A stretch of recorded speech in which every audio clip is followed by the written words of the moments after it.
Holy doodles. Holy doodle. Holy doodle. Trevor Zegras is officially a Philadelphia Flyer. And you know what that means? He and Michkov are going to be ripping Michigans all season long in Philly. What's up, guys? Welcome back to the channel. Trevor Zegras is on the move, and the return that's going back to Anaheim isn't exactly great for Duck fans. But I wanted to put a little disclaimer on this video. I'm not someone who gets to watch a lot of Anaheim hockey. They're out in the West Coast, their games are so late, and I'm out on the East Coast. It just doesn't really match up too well. So I still wanted to put out a good piece of content for you guys, not only on this trade, but on the Anaheim Ducks rebuild and their future as well. So I decided to invite my friend on. He runs the Instagram page, Ducksgamedaybreakdown. It's an incredible page right now that gives you all of the latest news and updates surrounding the Anaheim Ducks. And they also have a YouTube channel that they're putting content out on. He said he was going to be making more stuff over the summer and next season. So if you guys want to keep up to date with everything that's happening in Anaheim, be sure to give them a follow. It's incredible stuff over there. But with all that said, we're about to get into that interview and conversation. But before we do, we have to talk about the latest comments on my last upload. Alright, so these are all comments that came from my most recent upload talking about NHL free agency and where I think some of these top players are going to land. With the first comment coming from @Starfaze, who says, I would love to see Ehlers and or Marner in LA. I think that the Kings could use another offensive player like Marner, and Ehlers is just well-rounded and has great character. I'd be happy with either of them in a Kings jersey. I think a market that isn't as crazy and critical as Toronto would be a good fit for Marner. No media breathing down your neck or putting you under a microscope. So I definitely have high hopes for Marner, but we'll see. Yeah, I agree. I think it's going to be either LA or Vegas. I think he's looking for a solid market without having to sign a massive deal. Potentially it's going to be around 2 to 4 years, and I think that that timeline perfectly fits with the Kings, who could use that kind of scorer within their top 6. So thanks for the comment. I actually think this is some great insight as to why Marner should be an LA King. The next comment comes from @Blutica, who says, never understood how players like Mitch Marner can command contracts like $12 million plus a year, which is much higher than Bennett's when Marner has nothing to show for outside of regular season. Just why does he get so much money? No doubt he's an amazing player, but as a member of the Toronto Maple Leafs, they haven't done. Yeah, I kind of understand where you're coming from here, but at the same time, Mitch Marner's a 100-point regular season player. You need those kind of guys, especially teams who are lacking in that kind of skillful, high-end talent within their top 6. For me, I think Mitch Marner is the type of player that's going to get that on the open market, and he does deserve it a bit. I wouldn't go anything higher than the mikkorantanen deal if I were a team, but if he's signing like a 2 to 4 year extension, I can see a lot of teams trying to get his services, especially the ones with a ton of cap space like Chicago, San Jose, or Anaheim, who really don't have much to lose with a deal like that. But thanks for the comment. I get your point. Guys like Bennett, they are very valuable in the playoffs, but guys like Mitch Marner are also super valuable in this league. And the last comment comes from @DannyAvery5578, who says, great video, Jimmy. Thanks, mate. Appreciate you so much, Danny, and everyone else who commented on any of my videos. Thank you guys so much for all of the support. But I think with all that being said, it's high time we get into the Anaheim Ducks breakdown. So I'm going to send you guys over to my interview with Ducks Game Day Breakdown. What is going on, guys? Today I am joined by Ducks Game Day Breakdown to help you guys kind of understand a little bit more about the Ducks this offseason and, of course, the big trade featuring Trevor Zegras to the Philadelphia Flyers. What's going on, man? How's it going today?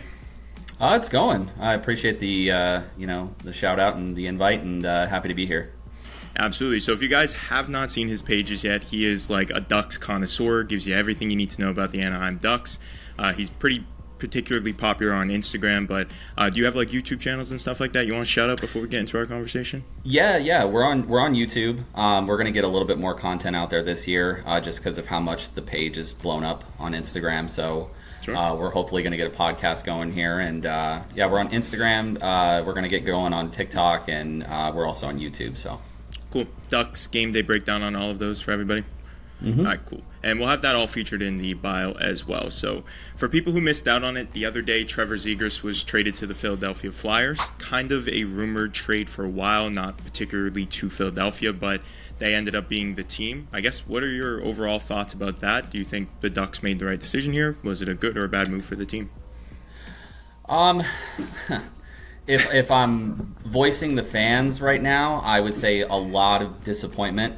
For me personally, I saw it coming. Okay. I got tipped off by a few people who were telling me, keep an eye out before Friedman put the tweet out. But my initial thoughts were, who is Ryan Poehling? Who is this guy? And the pick from Columbus, and then the pick from the Flyers. And a lot of people were under the impression that we were going to get first round picks, and I'm like, guys, like, his value is not that high. And to put more context into it, I mean, with it leading up to this point, I think it all goes back to training camp 2 years ago. I think him holding out with Jamie Drysdale, I think, really left a sour taste in Verbeek's mouth, and him coming into camp hurt played a big factor and a big role in that. And then, hearing him in trade rumors, and this firsthand, like him being in trade rumors almost every single day. It's just, I couldn't believe, and I'm like, there's no way, because his game is evolving, and he's starting to play defense. He's starting to play a little bit more in the neutral zone and starting to get on the back check. And then when I saw the trade, it just, like, it happened so quick.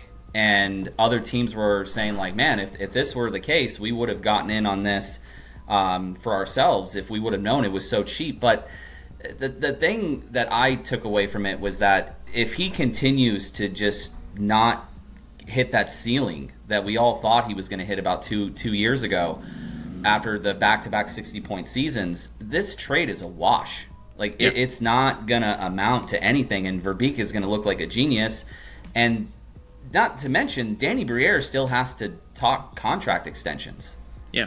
So that's a whole other thing. And so he may be a Flyer for a year and then move on to, everybody's calling it the New York Rangers. Like, everybody thinks he's going to be a New York Ranger. Even if that's the case, though, right? Like, Zegras is an RFA, so, like, worst case with the Ducks, they still have plenty of cap space to use this year.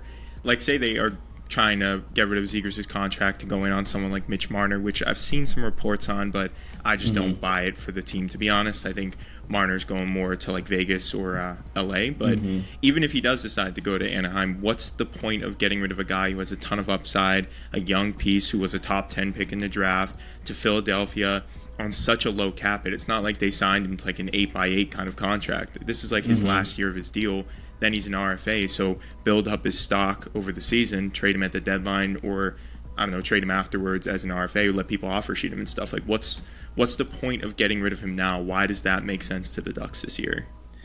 I think because Verbeek didn't want to take a chance. I mentioned that in my video yesterday. I really think he didn't want to take a chance. I think he was scared.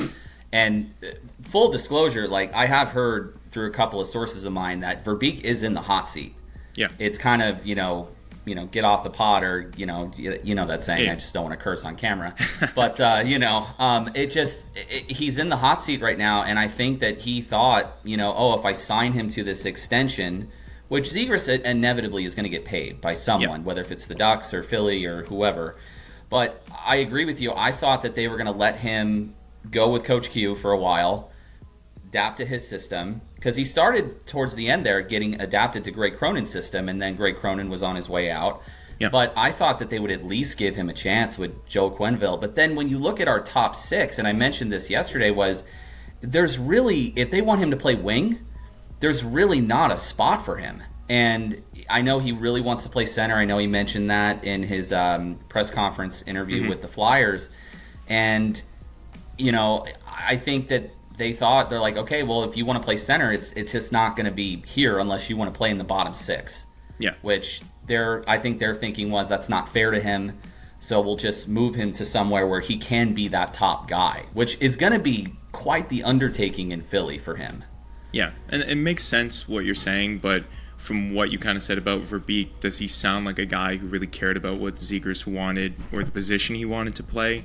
And does it actually benefit Zegras to stay with Anaheim in that way? Like, I think Zegras benefits more going to Philadelphia in terms of contract and opportunity, playing with Michkov instead of getting third line minutes as their center if he wants to be center, or playing at the wing.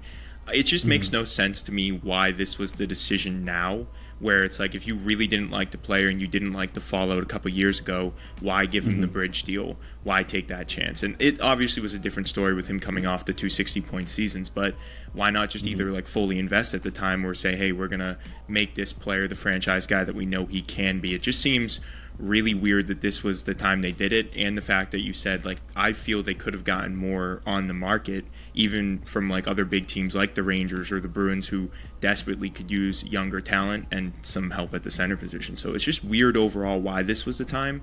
And with the Ducks trading for people like Kreider getting older, like, you can't tell me that Chris Kreider's deal and what he brings to the table is realistically any better than Zegras outside of maybe the veteran leadership that he brings. So why that swap? I thought that was that you bring an interesting you have an interesting point, is that I think the big thing, and I agree with you, is that why now? And then I think I'm like, oh, the draft is this week. Yeah. And I think it's leading to something bigger where they freed up that $3 million and they're going to go after somebody big like Marner or Ehlers, and many more guys in free agency. Like, I've heard rumblings about Jason Robertson, which would be a great fit, but they'd have to trade for him. And then yesterday, we're hearing rumblings about Olin Zellweger possibly being on the table, and I lost my mind. I was like, you got to be kidding me. Like, this guy, I've watched him, play in San Diego and through, juniors and stuff, and I'm like, this guy is he's the next Scott Niedermayer possibly. Like, the way he moves the puck and his speed, and I'm like, okay, so getting back to Kreider, what is the Ducks' plan for the next 3-4 years? Like, are we trying to move all of our young talent to bring in veteran guys to win now? Because even I've talked to other fans, and they're like, yeah, what's the window? What are we looking at right now? Yeah, to me, your window is not right now. Like, I don't see you guys winning within the next, maybe this is crazy, 4 years at least. I don't see you winning. You have guys like Carlson who are there, and he's going to be great, but he's not. He got drafted 2023. He's not going to be hoisting a Stanley Cup because you brought in Chris Kreider. And maybe, yes, Marner could be the kind of guy. Like, that's a difference maker that would make the Ducks, in my eyes, go from being like borderline playoff team to probably guaranteed. But even that feels like a stretch with how competitive the West is, and especially their division. Like, it's not like the Kings are going to get any worse, or Vegas is going to get any worse, or Edmonton. So you're already talking about 3 teams just in your division alone that you're going to be competing for those top 3 spots. So the point I'm trying to make here is you had a guy who not only was super skillful, had a ton of upside, but kind of was a face of the franchise just from the way that the league, and like, he was promoted so early in his career with the flashy goals. So I don't see this as anything but a net negative for the Ducks, the way they kind of shipped this off. And I truly do think that you could have taken a little bit more of a risk, say with a team like Montreal, who may have been willing to give up a piece like Kirby Dach to get a guy like Zegras, where maybe you're like, all right, if I'm a Ducks fan, we got a young piece. He's also been injured a lot, but he does show a little bit of potential here and might fit in more on our third line or as a winger versus Zegras. So that in its entirety to me just felt really weird. But in terms of Philly, do you like the fit of him going to Philadelphia, or do you think that was kind of a odd place? I think it would be hilarious if John Tortorella was still there. Oh, yeah. That would be really, really funny. Lose his mind. I know. And I think him going there and being a top guy, I think is going to be an undertaking for him at first, because Philly fans are ruthless. We all know that. Yeah. But I do like the fit between him and Tocchet. When the Ducks were searching for coaches, I said that I would love to have Rick Tocchet as a coach. But I think that it's going to be a good situation for him. I hope he blows it up there. I really do. I hope he does great things. But the Flyers are just in a very tricky situation where they're also a team that's not ready to win right now. And are you willing to put that on Michkov and Zegras? And then, it's great that he's reuniting with Jamie Drysdale. But I have buddies who are Flyers fans, and they're already, I remember they wanted Jamie Drysdale gone after a certain point, because they're like, this guy can't stay healthy, he's not consistent. And I'm like, but the Flyers, their window, I could see them kind of in the Ducks scenario, 3-4 years, maybe being competitive. But I do like the situation for him, because it's really gonna show the pressure on him, and I think that ultimately is gonna catapult his game, I think. Sure. And just kind of last couple questions.